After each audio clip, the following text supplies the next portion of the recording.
Hi guys, welcome to Simply Scuba. Here we have the waterproof H1 3.5mm hood. So this is a bibbed 3 and 5mm hood. It's got a combination of thicknesses to it. So the main section that covers the back of your head, all of this, and the sides over your ears, this is made out of 5mm of neoprene. But then around your face, your chin, and then down around your neck, this is thinner 3mm of neoprene. So you have the warmer neoprene over the back of your head, but when you need the flexibility, it's much thinner, and that's where you get that 3mm. So you can still move your head around. You don't get that kind of jaw fatigue from a thick, chunky hood. It's much more comfortable, and you get a more effective seal around your face because the neoprene's thinner, so it can sort of mold to the shape of your face. So on the outside, if we start at the top, it has the halves system. So this is an air vent system. On the inside, normally if you have your mask tucked in underneath that seal, then every time that you equalize your mask, then some air can get out and then it goes into the hood. So then when you ascend, that's going to start to expand, and if it can't escape from the hoods, then your hood just explodes and just expands like a balloon. So it needs some room to escape. So that's why they invented the halves.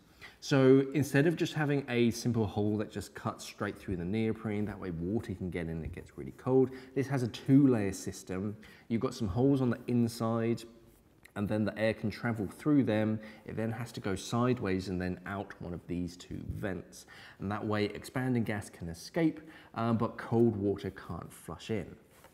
So the external and the internal nylon lining on this is very flexible as well, even on the 5mm sections. So again, you can still move around, you have plenty of flexibility, and it's nice and comfortable. On the inside of the hood, around your face, and down around the bib section, this is glide skin material. So this is very effective at sealing against bare skin and sealing against glide skin. So if you're wearing this with a wetsuit that does have glide skin material around the neck, it's going to create a very effective seal, slowing water down, stopping it from flushing in and flushing out. It's very tough and it's nice and stretchy, so nice and comfortable, and yeah, it will seal against your face and the seal around your silicone mask.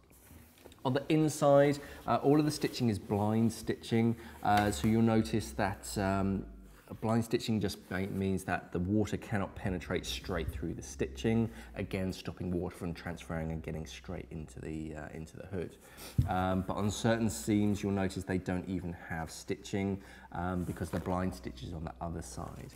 So that's particularly useful over your chin. You have the stitching on the outside, but then on the inside there isn't any stitching, so that can rub if you do have stitching on the inside, but this doesn't, so it's nice and smooth and nice and comfortable. So 5mm with a sort of 3mm sort of sections, that's a sort of great, useful kind of thickness for UK waters, especially in the summertime. You've got enough thermal protection covering your head, but you still have the flexibility to move around. Great little hood. This is the waterproof H1 3.5mm hood. Thanks for watching and safe diving. We are an online dive store serving the UK and the world for all your diving equipment needs. So why not visit us at simplyscuba.com or click the box on your screen.